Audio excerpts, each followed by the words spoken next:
Hello, everybody. We're doing a live stream today to announce Psychedelic States of America with Jack Gorsline. And this is a really fun collaborative project with a bunch of really great writers.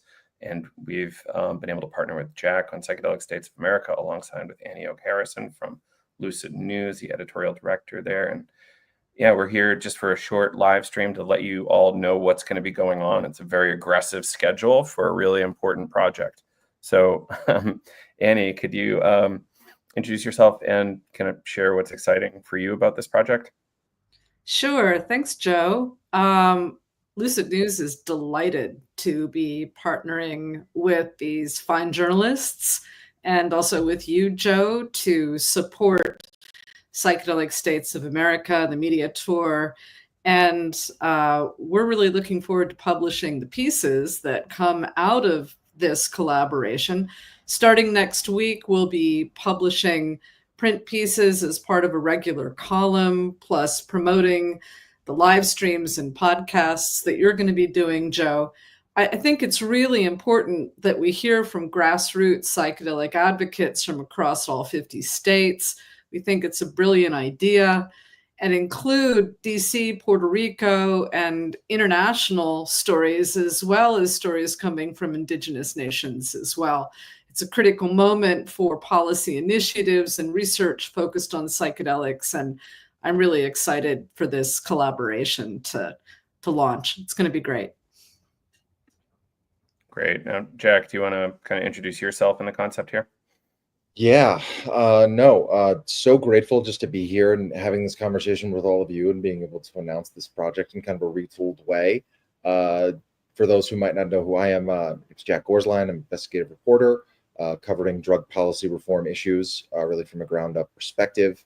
I'm also the founder of Psychedelic States of America, which is not a publication at this time. I'm working on kind of building out the newsletter angle, but having gotten my start covering grassroots advocacy here in Massachusetts and kind of stumbling into a pretty serious misconduct story, kind of catapulted me to kind of the forefront of the policy debate in this, in this space. I've been fortunate enough to talk with advocates, across more than 50% of the US, advocates across the EU, Canada, really around the world, and really have become both in awe and really developed a sense of obligation to tell the stories of what I really define as, the political arm of the psychedelic renaissance. And I've said it before publicly, I really believe is going to be remembered as one of the most consequential political movements of the 21st century. And I think it defies every political boundary that you can imagine in terms of who might be interested. That's a big part of what you'll be reading more about in our first column next week with Lucid News from Noah and I. But realizing in my coverage of the grassroots misconduct in Massachusetts and the subsequent Question for Psychedelic Ballot Initiative campaign that went awry, I realized that, one, a lot of the outlets that I love writing for, Double Blind Magazine, now Lucid News, and a number of others, Psychedelic Alpha, they didn't really have the budget or capacity in the independent media space to finance a full psychedelic policy or psychedelic advocacy, forward-facing, ground-up focused journalistic operation. But I saw that there was demand. I got my start writing with Talking Joints Memo, which got its start as an email-focused cannabis industry newsletter, basically mostly focused on New England with some nationally syndicated coverage. But 3 years ago, Talking Joints Memo made the jump to a full website. In an era where so many are folding or moving back to newsletters, it's pretty rare to be growing. So I'm grateful to have learned from Chris Verone, founder of Talking Joints Memo, that this journalism very much is in demand. People are very interested and hungry for nuanced psychedelic policy and people advocacy focused coverage. A step up above, in my opinion, and from what I've heard from advocates and readers alike, from what we've seen in the LA Times about cacao being ayahuasca light, or some of the lackluster, nuanceless coverage that I've seen politically here in Massachusetts and in New York, and other states surrounding policy developments there. In the time that I've written for Talking Joints Memo over the last, almost 2 years now, 1 in 3 clicks on, what has now become the 4th most trafficked cannabis news website in the United States, from a sleepy little newsletter in New England, 1 in 3 clicks has been on a psychedelics article. So again, there is significant demand for higher quality coverage in this space. And there is so many phenomenal stories to tell that both as somebody, kind of who got into journalism from a public education standpoint and fell into this psychedelic policy beat as a policy and political nerd myself, really realized that we had to build an operation around the concept that could fund it because the media landscape is rapidly changing. I am not an entrepreneur. I am not a business owner. I am not a logistically minded individual. I am simply a reporter. So in first partnering with Joe, and I will wrap this up, in first partnering with Joe on the initial Advocacy Spotlight initiative, my initial goal was to interview one advocate or advocacy group from all 50 states, plus Washington, D.C. and Puerto Rico, before Psych Science launches in mid-June. I very quickly realized that I myself alone probably did not have logistical capabilities to do such a thing, which led to, this is a great segue, teaming up with two really phenomenal reporters who will introduce themselves now and looping in the great Annie Oak, I think really one of the most important psychedelic reporters of our time, and someone I'm excited to learn from and be mentored by in the weeks ahead. But really bringing all of these great partners in an effort to build the foundation to make this a sustainable project. So there's a number of things you'll be hearing about in terms of how we might diversify revenue and support, et cetera, down the line. But for now, I will pass the torch to Dr. Elena Jaster, good friend of mine, and I think soon to be a hallmark of new science journalism, at least I hope, and what comes next. So Elena, thanks for being a part of this, and really glad to have you all on board. Thanks, Jack. That was probably the nicest introduction anyone's ever given me, so I appreciate that. But yeah, I'm super excited to be a part of this project. And Jack, when you asked me to join, I'm kind of at the crux of my career right now, trying to figure out what to do next. So, for those who don't know me, I have a PhD in pharmacology and toxicology, and my main focus has been psychedelics. For the last 10 years, I've researched ketamine, LSD, psilocybin, DMT, obscure chemicals, DOI, DOC, stuff like that too. So I have a lot of background in psychedelic space from a science perspective, but I've also been interested in journalism this full time. I co-founded and am now the sole content creator for Psychedelic Brain Science, which is a podcast dedicated to disseminating complicated scientific topics related to psychedelics to a variety of different audiences, from policymakers to the lay public to other scientists. And so through that, I've kind of been working towards something like this. I've gotten a lot more interested in policy along the way, involvement with Students for Sensible Drug Policy, which is how Jack and I met. We were both at the DEA hearing where we really got to talking about, how we can provide more spotlights for people who are doing this work, for the advocates, for organizations like SSCP, and how we can kind of all partner together to bridge this gap in knowledge across these different disciplines. And so I'm super excited to help build that bridge and to get to know, the advocates in my state or in the Midwest where I'm located, and really just drive this project home and really just get more involved. And I'm so grateful for the collaborative nature with Psychedelics Today and Lucid News. Super, super excited. And thank you. It's going to be really great. I'm excited to see what you all can do here. And Noah, how about yourself? Hi, everyone. My name is Noah Daly. I'm an investigative reporter and science writer. I actually came at this topic and area basically through the inverse of what Elena did. I began as an investigative reporter, first found my way into the psychedelic space after reporting on the legacy cannabis market in New York City. And during that time, almost 5 years ago, I was introduced to Annie Oak Harrison and the great late Ken Jordan, the co-founders of Lucid News, and have been proudly contributing to that organization for some time now. I also spent some time covering a lot of different areas of reporting, and always found myself coming back to the important intersections of psychedelic policy and psychedelic science. I just recently finished my master's degree in science writing at MIT. And while I was there, I focused heavily on psychedelics and neuroscience. And I found that a lot of the reporting on that intersection was minimal and superficial. And, with the help of Dr. Jaster and Jack Gorsline and Annie Oak Harrison and Joe Moore and all of the partners behind this project, we'll be able to shed some light on where the rubber meets the road for science policy guiding the reintroduction of psychedelics into the modern culture. And our hope is that this project will be a forerunner for a newer, more expansive conversation on how psychedelics can play a significant role in our society and in the way we assess science as a part of our culture.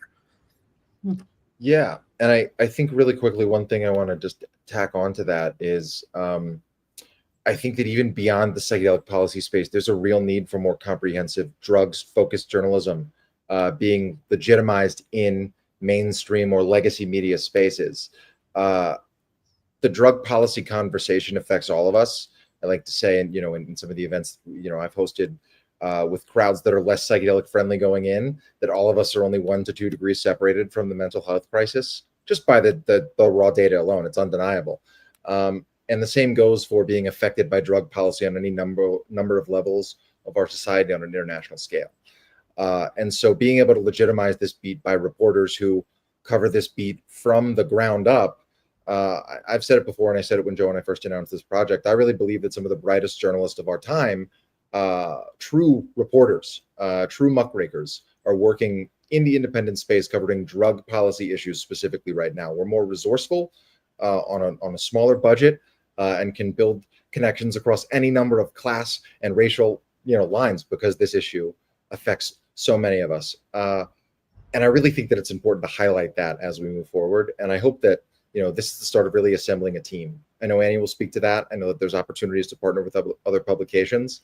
But as both, the founder of PSA, you're really having brought this idea forward to Annie and to Joe to help us build a blueprint that can be sustainable. I really think, my hope is that it can be built even beyond just the psychedelic policy space and help us bridge the gap between those spaces, especially to some of the exceptionalists. And with that, I will pivot to Annie.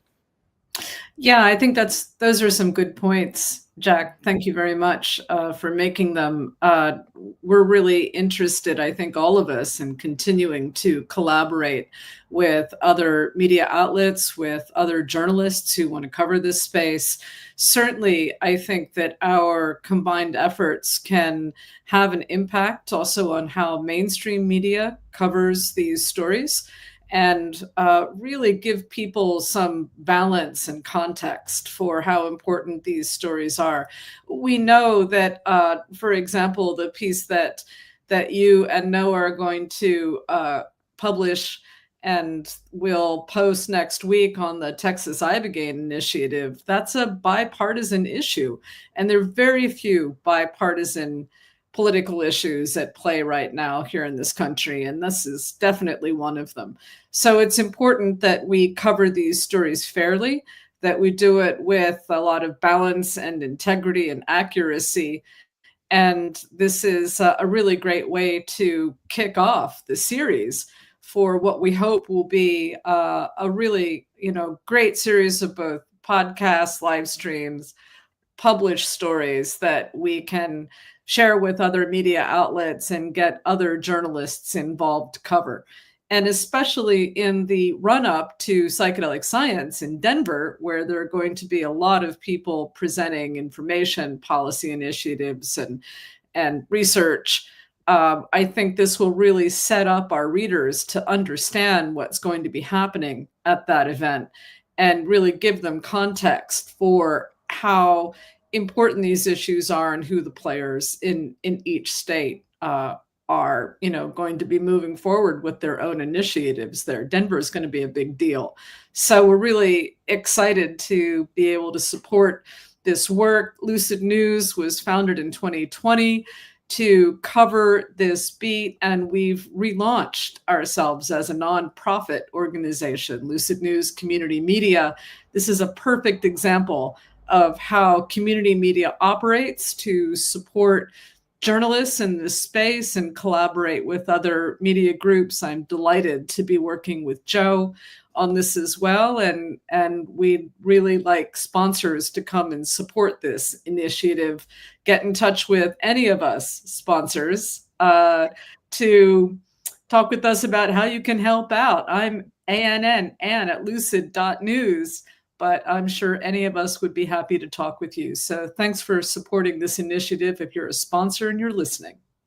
Absolutely. Very quickly on that note, I want to give a quick plug because I am currently zooming in from Austin, Texas, where I have, last night I mentioned we did an event. I want to shout out the ACT conference, the first ever facilitators and clinicians, and guides conference here in Austin, Texas. They were kind enough to help sponsor what we'd hoped would be the live Lone Star Plant Medicine Showcase last night, along with two really great companies, Altered, which is an exciting new integration and journaling app that was able to help support my trip down here to Austin, as well as the great folks at Mycelium who are doing some really cool things with functional mushroom products. We'll recommend giving both of them, but sponsors like that, sponsors in these spaces who support, really this is a both harm reduction and public education effort. Please contact us. And I think that there is room for collaborative reporting even beyond psychedelics today and Lucid News in the near future as well. So hopes to be able to roll out a whole number of phases with what comes next. Yeah, thank you for that, Jack. Elena, I'm curious, and I want to ask Noah the same thing, but you first. Why is this science reporting thing so important to get right? Yeah, for me, it stems from getting asked a lot of questions when I tell people what I do. And a lot of it is based in what is seen in, legacy media or sensationalized media of, oh, well, I read here that one trip with psilocybin is going to rewire my entire brain and I will never be sad again. And then stuff like that is what makes me like really passionate about this kind of work, is that there are people on the ground, myself in the science sector, but great folks in the policy sector, in the harm reduction sector. And I think that giving these different groups a voice and giving them a way to educate and to do it from a place of caring and of like a humble place. No one is doing this hard communicative work with these crazy schedules and live streams and writing for the paycheck or for the clout. Like, we're doing it because we really care about what's out there. And I think that is kind of where it comes from for me, of an importance of giving people all the information so that they can make choices and get involved in their communities. Yeah, Elena mentioned cards important. Yeah, Elena mentioned that we connected first through kind of my coverage of SSDP's fight against the DEA to preserve unscheduled access to DOI and DOC as vital, serotonin 2A receptor research chemicals and compounds. I think that's one of the stories for me that really stood out, as like the fact that people weren't aware that this was happening was such a great injustice to public education and to science education and to people's awareness of how the system works. And in that same vein, I think one of the greatest injustices right now that has really driven me to take this leap of let's document who these people in these communities are, who I would consider true American patriots, if such a thing does exist in theory, people that take time out of their day on no pay to go to their state house and try to fight against an immovable system to enact serious change, and have had remarkable success doing so at a time where so many issues polarize us. I told this to Joe when we did our first announcement, and I've shared it with all three of Annie, Elena, and Noah previously. But the most successful psychedelic grassroots activist alive today is a single mother of four, working class from Marshfield, Massachusetts, who had 12 pieces of legislation that she helped push legislators to file in Massachusetts in January. Jamie Morey, founder of Mass Healing. Nobody else has filed that many in a single session ever, and none of you, so many of you, not none of you, but so many of you who are tuning in right now have no idea who she is. And with no money and no budget, she's driven the conversation back in New England, where it could have faltered for a half decade or more after this ballot initiative failed. These are the stories we need to be telling, not only because it's interesting and it's forward facing and it's humanizing to a controversial issue from an advocacy perspective, but because if we don't, some of the most groundswell populist supported issues in international politics today, i.e. drug policy reform, will be lost to corporate capture as we are witnessing an active attempt to do so in real time. I will get off my editorial soapbox for now, but I have not been shy about my thoughts on that and my intention of covering, grassroots voices for the purpose of making them unavoidable, unmistakable, and unrelenting, because this is a movement that defies every political rule you could think of, in that even with bipartisan issues that have support across partisan lines, when you get those people into the same room, they talk about all the things they disagree about and said. Psychedelics is not like that.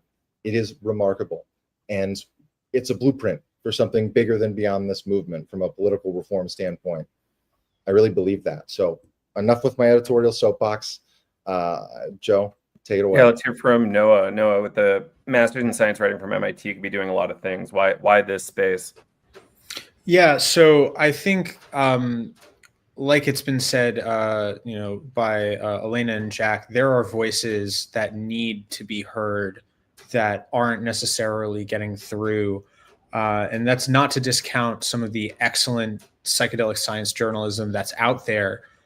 Many folks that this team, mentions, Rachel Newer, Shayla Love, Matha Busby. There are some fabulous people doing fabulous work. And our hope is to add to that environment by showing that not all of the voices you have heard from are all of the voices that matter.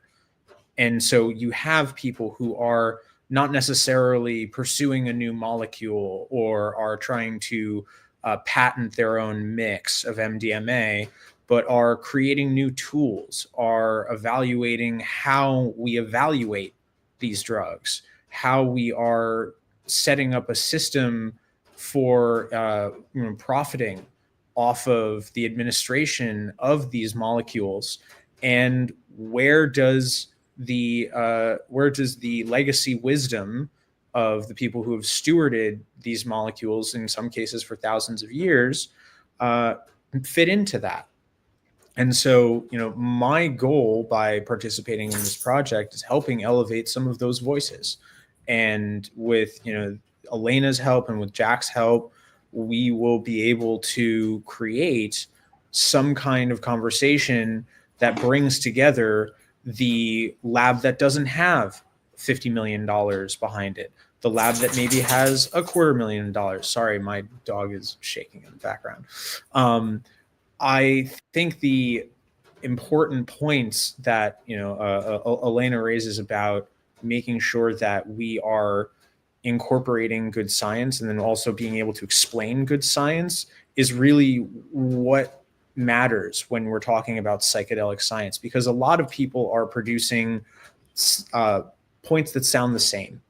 And I hope that, my contribution, such as it is, will be being able to say, well, there are other opinions here, and there are other pieces of research that may not gel perfectly with what is being shouted from the loudest megaphones in this ecosystem.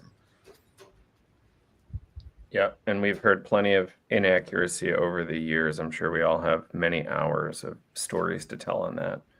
And, being frank, I'm sure I've contributed, but I've certainly helped on a lot of issues. And, that's kind of what I want to see here out of this project, is more content in the ecosystem that is professional, and we can critique each other and say, hey, maybe why did we forget this? Why did you put it that way? And, I'm admittedly always going to come from a pro public health perspective. And, for me, one of the biggest public health risks with drug policy is prison. And I think we need to really, look at how do we keep people out of jail and keep them from not overdosing. And then we can, start addressing the things that are, affecting slightly smaller segments of the population. Like, I would love to do more work on HPPD, for instance. I've been discussing that for years, and I have some theories on how to treat it that I've worked through with a lot of people. So, how do we do that for the cases that might get in the way of drug policy improvements? So, yeah, just so grateful that we get to do this together, everybody. Lucid News and Psychedelics Today will be publishing a lot of this material. So check both sites, make sure you're on both of our email lists. Join the Substacks from Noah, Jack, and Elena. Elena has a podcast too, so dig in there if you're interested in podcasts. Any other kind of closing remarks here in the last minute and a half we have? Yeah, I I'm just wanted- especially grateful too. I just want to say thank you, Elena and Noah in particular, for doing really strong science reporting. It's really important that readers understand how to look at this data in a discerning way and understand what this research and these studies really mean. There's a lot of hype out there, as we all know. Thanks for pointing that out, Joe.